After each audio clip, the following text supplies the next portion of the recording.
C'est d'un très grand livre d'amour dont il va être question maintenant. Le psychanalyste américain Irvin Yalom a écrit de très nombreux ouvrages, et notamment Comment je suis devenu moi-même chez Albin Michel. Marilyn Yalom, son épouse, est historienne, féministe, professeure à l'Université de Californie, spécialiste de littérature française. Elle est l'auteure de très nombreux ouvrages, notamment sur les femmes pendant la Révolution française.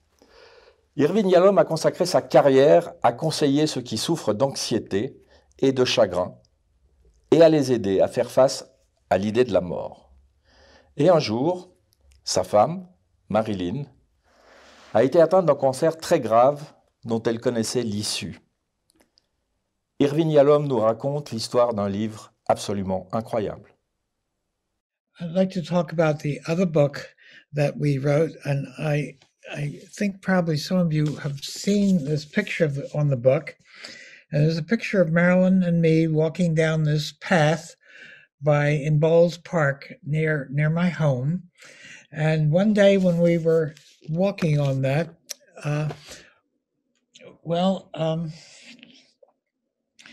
Marilyn said to me that I have an idea for a book for us to write.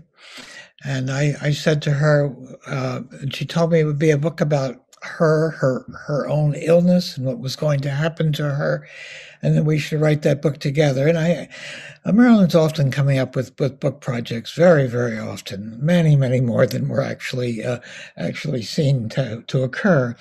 But I thought about this for a moment. I told her, well, I am working on another book, so I think it'd be a great book for you to do. She said, no. You and I are going to write this book together. She was very strong-willed at times. And so we began writing this book. And it was a very difficult book to write. We wrote the first part together with alternating chapters. She would write a chapter about her, what she was doing, about her medical progress. Much of the last few months of her life, she would spend at least one day a week in the hospital getting medication. Multiple myeloma was her illness, a disease of blood cells. It sometimes can be really helped by medication. Some people can live for many years. None of the medication was helpful to Marilyn, and eventually we had to stop medication, and Marilyn was very strong-willed about many things, and she began to feel so badly, that she decided that she would ask for physician-assisted dying, which is legal in the state of California. Eventually, she chose at the time when she could no longer bear the pain and the agony she was going through, and took the medication that was given to her.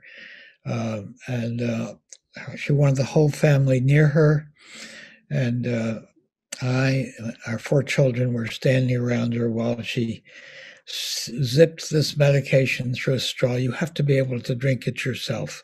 You can't get it through injection. You have to be wide awake enough so that you are actually making this choice. And so she sipped this medication, and I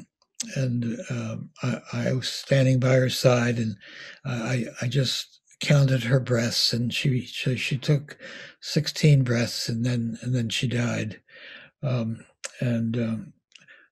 I leaned over and kissed her on the forehead. It was just a minute or two later, and she was already cold. And the line in that book that touches me the most is the line that I wrote, that I'll never forget that icy kiss. And lo and behold, I never have. So her life ended with this book. And I should say that after Marilyn died, I wrote the rest of the book by myself. And it was a book of, the name of the book, it's a matter of death and life. A matter of death, Marilyn's death, a matter of life, which is my life after her death. And so the second half of the book is my going through my my missing her, my grief, how I could recover from this. I knew that my prognosis was not good.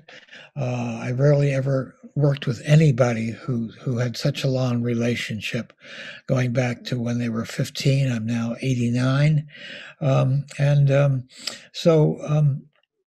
I devoted the rest of that book to what it was like to live without Marilyn, and what my grief was like, and how I could possibly get over it. And it's been extremely slow. I've worked with patients with grief for a while, quite a long time. In fact, I led groups of people who were grieving, and I began thinking that it turned my attention to being an observer of my own grief, and began trying to write what was happening to me in my grief. Writing has been a lifesaver for me, and I've been writing pretty continuously much of the day, or ever since she died. It's been about 15 months now. I can never forget her, so I'll stop here. Une question de mort et de vie, Irvin et Marilyn Yalom, un livre bouleversant, sage, le livre d'un formidable amour aussi. Il sortira le 1er octobre.